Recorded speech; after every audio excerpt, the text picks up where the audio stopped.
Ano ba to? Ano ba to? Ano? Mga batang to eh. Alas 11 magpapaluto pa.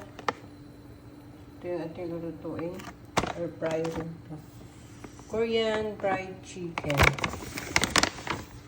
So,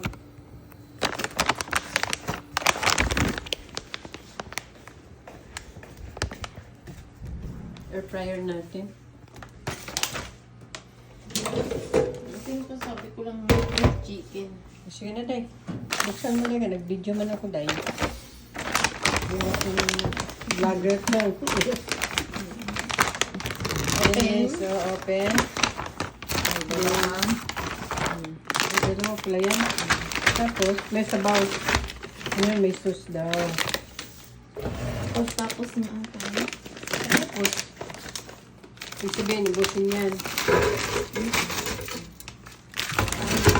Lutuan lang yan, sabi mo ha.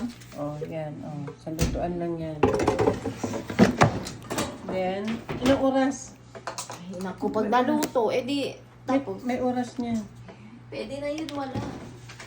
10 to 12.